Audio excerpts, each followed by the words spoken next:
Hello students, मैं हेमंत कुमार तेजस chemistry class के एक नए वीडियो में आपका स्वागत करता हूं। डियर स्टूडेंट्स, आज इस वीडियो में हम लोग फिजिकल केमिस्ट्री का एक नया चैप्टर स्टार्ट करने वाले हैं, chemical kinetics. Chemical kinetics physical chemistry का एक चैप्टर है जिसके बारे में आज हम इस वीडियो में पढ़ेंगे और इसको जानेंगे कि केमिकल काइनेटिक्स होता क्या है और इसके अंदर आपको क्या क्या स्टडी करना है। ठीक है, तो सबसे पहले केमिकल काइनेटिक्स को नाम से पता चलता है बच्चों कि काइनेटिक्स क्या है, टू मूव यानी मोशन वगैरह का बातचीत होगा इसमें, ये मूव का बात है। केमिकल काइनेटिक्स, देखो केमिकल काइनेटिक्स अगर इसके बारे में हम बात करें तो केमिकल काइनेटिक्स क्या है, ये फिजिकल केमिस्ट्री का एक ऐसा ब्रांच होता है, फिजिकल केमिस्ट्री का एक ऐसा ब्रांच है, ठीक है, जिसमें आप स्टडी करते हो, है ना। Branch physical chemistry branch in which study about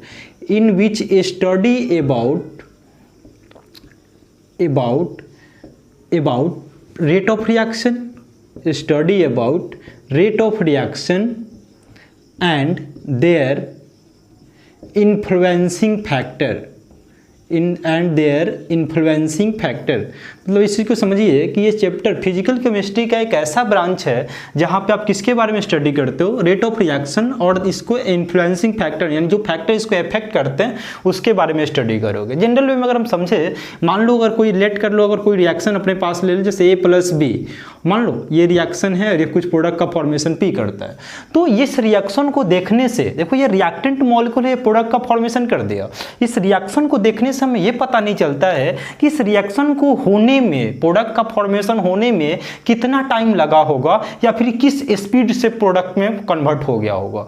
मतलब जब भी केमिकल रिएक्शन के स्पीड की हम बात कर रहे होते हैं तो हम केमिकल काइनेटिक्स की तरफ देखते हैं, यानी केमिकल काइनेटिक्स के अंदर आप किसी भी रिएक्शन के स्पीड, वेलोसिटी और रेट के बारे में स्टडी करते हो और साथ ही साथ ये रिएक्शन के मैकेनिज्म को भी डिफाइन करता है। ठीक है, तो इसका समझिएगा, ये आपको समझ में आ गया होगा कि केमिकल काइनेटिक्स के अंदर पढ़ना है। तो सबसे पहले हम इस चैप्टर के अंदर जो इंपॉर्टेंट टॉपिक है उसके बारे में बात करेंगे और फिर धीरे धीरे हम रेट ऑफ रिएक्शन से स्टार्ट करेंगे। ठीक है, आइए बात करते हैं इंपॉर्टेंट टॉपिक्स इस चैप्टर के कौन कौन से हैं।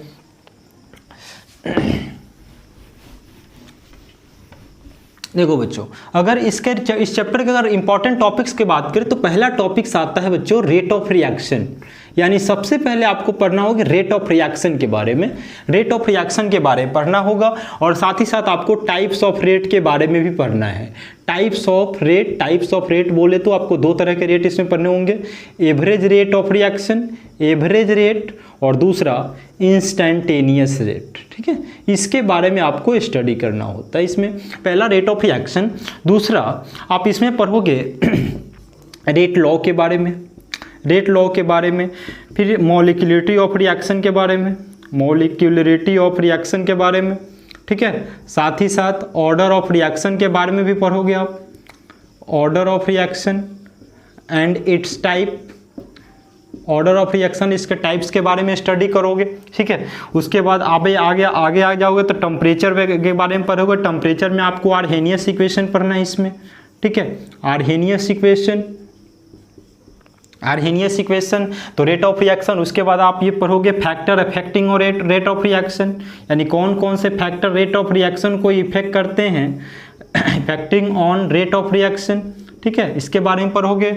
उसके बाद इस चैप्टर का सबसे इंपॉर्टेंट टॉपिक जो है वो कोलिजन थ्योरी के बारे में आप पढ़ोगे, कोलिजन थ्योरी, और फिर साथ ही साथ और इसी में आता है एक्टिवेशन एनर्जी के बारे में।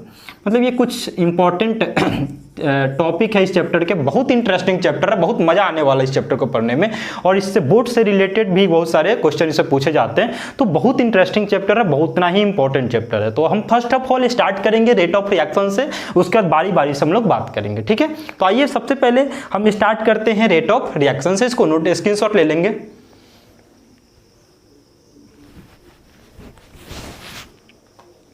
चलिए सबसे पहले हम स्टार्ट करते हैं रेट ऑफ रिएक्शन से। आइए जानते हैं कि रेट ऑफ रिएक्शन क्या होता है, इसको समझते हैं। चलिए देखो, रेट ऑफ रिएक्शन क्या है। रेट का मतलब होता है बच्चों, इसको आप दूसरी ये बोल सकते हो स्पीड ऑफ रिएक्शन, या फिर वेलोसिटी ऑफ रिएक्शन भी आप इसको बोल सकते हो। यानी किसी भी रिएक्शन का स्पीड क्या है उसके बारे में पढ़ना। जैसे आप लोग फिजिक्स में पढ़ते हो ना, स्पीड बराबर डिस्टेंस बाय टाइम, उसी तरह हम किसी भी रिएक्शन के स्पीड को कैलकुलेट करना चाहते हैं। अगर हम किसी रिएक्शन के स्पीड को, कोई भी केमिकल रिएक्शंस हैं, अगर उसको स्पीड को हमें कैलकुलेट करना हो, किस तरह से आप कैलकुलेट कर सकते हो। ठीक है, तो देखो रेट ऑफ रिएक्शन क्या कहता है। रेट ऑफ रिएक्शन कहता है कि the change in concentration, the change in concentration of reactant और product in change in time, in change with time is called rate of reaction. जरा समझिए, रेट ऑफ रिएक्शन क्या होता है, जब रिएक्टेंट के कॉन्सेंट्रेशन या फिर प्रोडक्ट के कॉन्सेंट्रेशन में टाइम के साथ चेंजिंग होता है, उसको हम बोलते हैं रेट ऑफ रिएक्शन। जैसे मान लो अपने पास एक रिएक्शन अगर हम लेट कर ले A+B, और ये मान लो कुछ प्रोडक्ट का फॉर्मेशन करता है, तो ये रिएक्टेंट अपने पास है, ये प्रोडक्ट है। तो अगर इसके कॉन्सेंट्रेशन में टाइम के साथ अगर रिएक्टेंट के कॉन्सेंट्रेशन में चेंजिंग होता है, या फिर टाइम के साथ प्रोडक्ट के कॉन्सेंट्रेशन में चेंजिंग होता है, तब उसको हम बोलते हैं रेट ऑफ रिएक्शन। ऐसे आप जानते हो टाइम के साथ साथ रिएक्टेंट का कॉन्सेंट्रेशन डिक्रीज होता है, घटता है, ये कम होता है, और टाइम के साथ साथ प्रोडक्ट का कॉन्सेंट्रेशन क्या होता है बच्चों, ये बढ़ता है। तो इसी को हम क्या बोलते हैं, रेट ऑफ रिएक्शन। यानी अगर आप rate of reaction equal to formula लिखना है तो क्या लिख सकते हो, change in concentration of reactants और प्रोडक्ट्स बाय टाइम। ठीक है, यानी आप रेट ऑफ रिएक्शन के लिए फॉर्मूला लिख सकते हो, change of concentration of reactant and product by time is called rate of reaction. तो देखो यहां पर कॉन्सेंट्रेशन, रिएक्टेंट के कॉन्सेंट्रेशन में भी चेंजिंग हो सकता है और प्रोडक्ट के कॉन्सेंट्रेशन में भी चेंजिंग हो सकता है।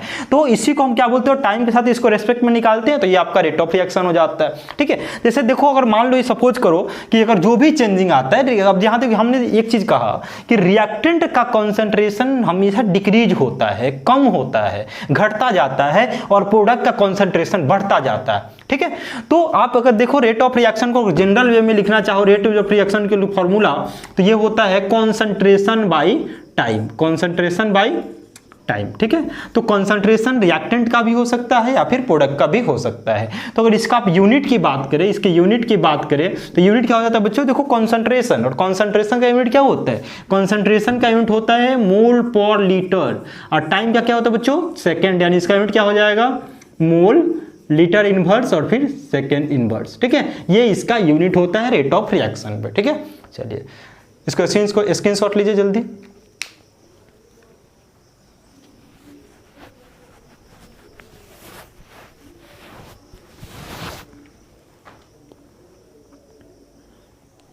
चलिए हो गया बच्चों।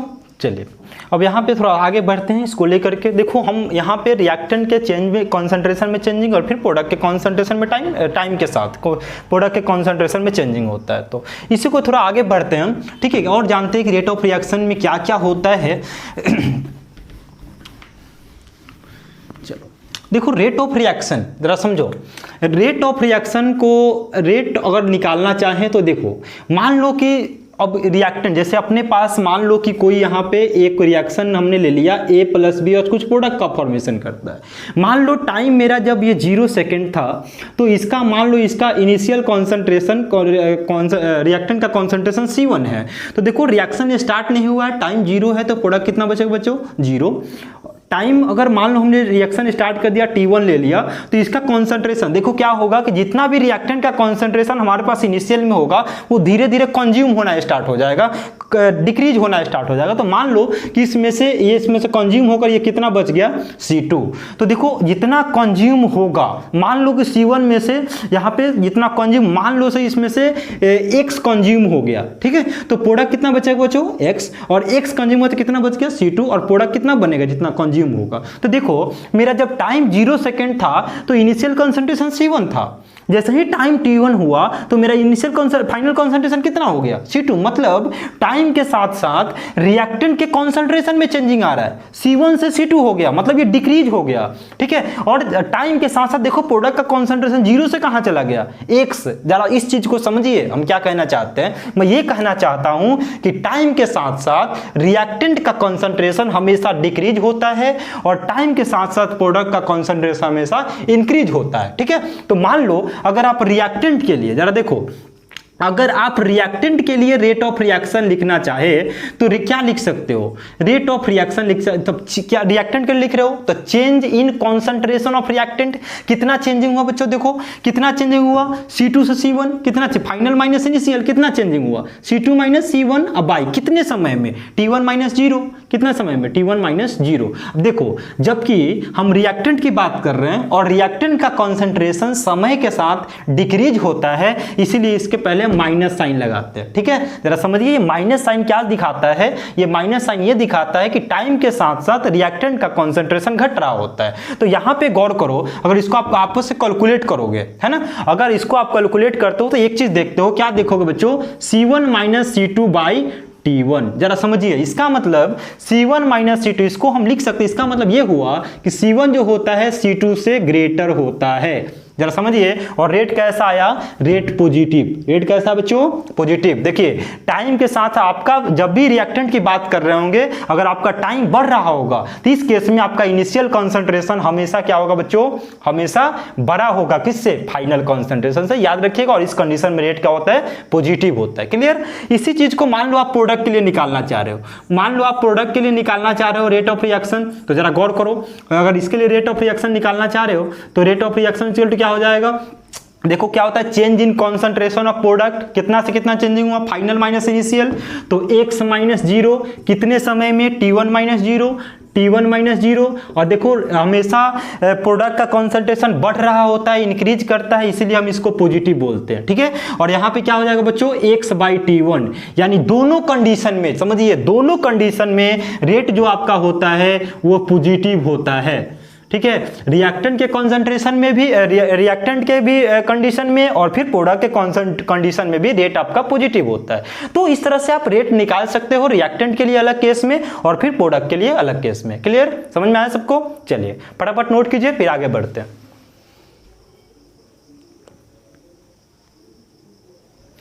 चलिए इसको क्लीन करते हैं और फिर आगे बढ़ते हैं कि रेट ऑफ रिएक्शन और इसके बारे में जानते हैं। अभी तो हम लोग थोड़ा सा ही पढ़े रेट ऑफ रिएक्शन के बारे में, ठीक है। आई होप सबको समझ में आ रहा होगा, बहुत इंटरेस्टिंग चैप्टर है और आसान है बिल्कुल, ठीक है, कोई कॉम्प्लिकेटेड नहीं है इसमें, बिल्कुल ये समझ में आने वाला है। देखो अब उसके बाद होता है, अब थोड़ा सा रेट ऑफ रिएक्शन के बारे में तो थोड़ा बहुत पढ़ लिया, अब थोड़ा सा टाइप्स ऑफ रिएक्शन के बारे में हम स्टडी करते हैं, ठीक है। टाइप्स ऑफ रिएक्शन, कितने तरह के रिएक्शंस होते हैं उसके बारे में स्टडी करते हैं, ठीक है। आइए जानते हैं types of reaction on the basis of their rate. अगर किसके बेसिस पे हम, on the basis of their rates, ठीक है। रेट्स के बेसिस पे हम क्या करते हैं, रेट रिएक्शन को क्लासिफाई करते हैं। तो पहला रिएक्शन बच्चों होता है, पहला रिएक्शन को बोलते हैं फास्ट रिएक्शन। जरा समझिए फास्ट रिएक्शन। अब ये फास्ट रिएक्शन क्या होता है, देखो फास्ट रिएक्शन ये होता है, जैसे मान लो हमारे पास एक रिएक्शन ले लेते हैं, एक रिएक्शन हमने ले लिया AB प्लस CD और ये कुछ प्रोडक्ट का फॉर्मेशन बनकर किया, ठीक है, ये कुछ मान लो प्रोडक्ट का फॉर्मेशन कर लिया। देखो फास्ट रिएक्शन का मतलब क्या होता है कि जैसे ही AB के मॉलिक्यूल्स CD के साथ कंज्यूम हो गए, मतलब यार कोलाइड होकर या फिर एक साथ मिल गए, तो जैसे ही इन्होंने एक दूसरे से कांटेक्ट में आया और मिलते ही प्रोडक्ट का फॉर्मेशन कर लिया, मतलब कि A और B, ये देखो ये बॉन्ड टूटा और यहाँ ये बॉन्ड टूटा, और जैसे ही ये टूटा और फिर जैसे ही दोनों आपस में कांटेक्ट में आए और दोनों क्या कर दिए, प्रोडक्ट का फॉर्मेशन कर दिए। इस कंडीशन में आपका टाइम का पता ही नहीं चलता है कि कब यहाँ पे कितने समय में एक प्रोडक्ट का फॉर्मेशन कर लिया। अब बताओ, यानी इसमें टाइम बहुत कम लगता है, मतलब कि इसमें क्या हुआ कि दोनों मॉलिक्यूल आपस में बहुत जल्दी कनेक्ट हो गए और प्रोडक्ट का फॉर्मेशन कर दिए, तो टाइम बहुत कम लगता है, यानी स्पीड काफी ज्यादा होता है, रेट इतना ज्यादा होता है और टाइम इतना कम होता है कि आप कैलकुलेट नहीं कर पाते हो रेट को।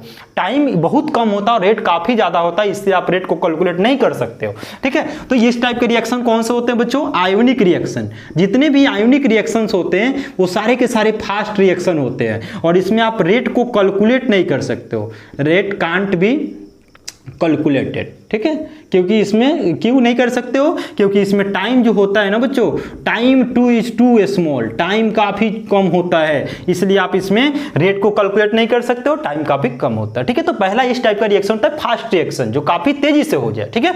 चलो दूसरा रिएक्शन होता है बच्चों स्लो रिएक्शन, ठीक है। दूसरा रिएक्शन होता है स्लो रिएक्शन, ठीक है। स्लो रिएक्शन का क्या है, स्लो रिएक्शन का मतलब है, जैसे इसका एग्जांपल हम लोग जनरली लेते हैं रस्टिंग ऑफ आयरन, ठीक है। Rusting of iron, rusting of iron का मतलब क्या है बच्चों, जैसे मान लो आप किसी चीज को ले लो, जैसे मान लो आप ये मार्कर को ही ले लो, ठीक है। मार्कर को ले लो, आप इस मार्कर को धूप में रख दो या फिर बाहर रख दो, ठीक है, और बताओ इसमें रस्ट होने में तो टाइम लगेगा, ऐसा नहीं कि आज ही हो जाएगा या फिर शाम को हो जाएगा, ऐसा तो कुछ है नहीं, यानी बहुत समय लगता है। यानी कुछ रिएक्शन ऐसे होते हैं जिनको रिएक्शन प्रोसीड होने में, प्रोडक्ट का फॉर्मेशन करने में काफी टाइम लगता है, मतलब टाइम यहाँ पे था काफी कम, यहाँ पे काफी कम था, लेकिन स्लो रिएक्शन का मतलब है टाइम काफी ज्यादा लगेगा, टाइम ज्यादा लग गया तो उस कंडीशन में भी आप रेट को कैलकुलेट नहीं कर पाओगे, ठीक है। तो इस कंडीशन में आपका रेट, इस कंडीशन में भी रेट को है आप कैलकुलेट नहीं कर सकते हो, rate can't be calculated because time is too large. जरा समझिए इस चीज को, ठीक है। मतलब कि इस कंडीशन में भी स्लो रिएक्शन में टाइम इतना ज्यादा लग जाता है और रेट इतना स्लो हो जाता है, ठीक है, क्योंकि आप इसमें रेट को कैलकुलेट नहीं कर पाते हो, तो इतना भी स्लो रिएक्शन अपने काम का नहीं है। तो ये रिएक्शन अपने काम का नहीं होता है ना, ये रिएक्शन अपने काम का होता है। तीसरा जो सबसे मोस्ट इंपॉर्टेंट रिएक्शन है दैट इज मॉडरेट रिएक्शन, ठीक है। जरा इस चीज को समझिए, moderate reaction.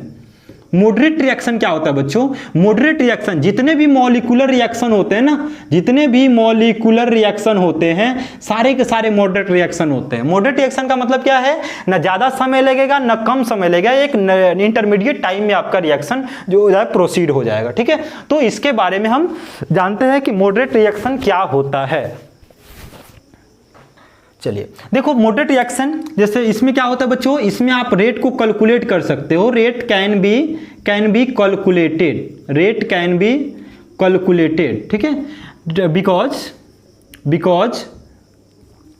Because time is not too large और टू स्मॉल, ठीक है। मतलब इसमें आपको ना टाइम ज्यादा लगता है और ना कम लगता है, इसमें आप आसानी से रेट को कैलकुलेट कर पाते हो। जितने मॉलिक्यूलर रिएक्शन होते हैं सारे के सारे क्या होते हैं बच्चों, मॉडरेट रिएक्शन होते हैं। आई होप आपको समझ में आया होगा कि रेट के बेसिस पे रिएक्शन को 3 कैटेगरी में बांटा गया और आपको सभी रिएक्शन को आपके सामने हमने क्या कर दिया, एक्सप्लेन कर दिया। चलिए तो ये है types of reaction on the basis of their rate, इसको जल्दी से नोट कीजिए फिर हम आगे बढ़ते हैं।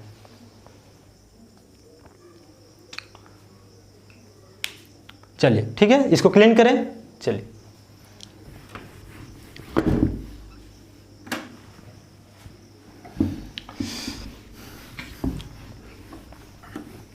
चलिए अब थोड़ा सा हम बात करते हैं। अब हम बात कर, देखो हमने अभी थोड़ा देर पहले रेट ऑफ रिएक्शन के बारे में हमने बात किया था। किसके बारे में बात किया था बच्चों, रेट ऑफ रिएक्शन के बारे में। हमने बताया था कि समय के साथ जो कॉन्सेंट्रेशन में चेंजिंग आता है रिएक्टेंट या फिर प्रोडक्ट में, उसको आप रेट ऑफ रिएक्शन बोलते हो, है ना। तो जरा देखो होता क्या है कि जैसे मान लो अपने पास कोई रिएक्शन है A2P, ये रिएक्टेंट है A और ये आपका प्रोडक्ट P है। तो देखो होता क्या है कि मान लो इस रिएक्टेंट में, रिएक्टेंट के कॉन्सेंट्रेशन में स्मॉल चेंजिंग हो, थोड़ा सा चेंजिंग हो, जरूरी नहीं कि हर बार ज्यादा चेंज होगा, थोड़ा सा हो सकता है कि रिएक्टेंट के कॉन्सेंट्रेशन में अगर थोड़ा सा चेंजिंग होगा, ठीक है। तो जरा इस चीज को समझे, हम कहना चाहते हैं कि इफ ए स्मॉल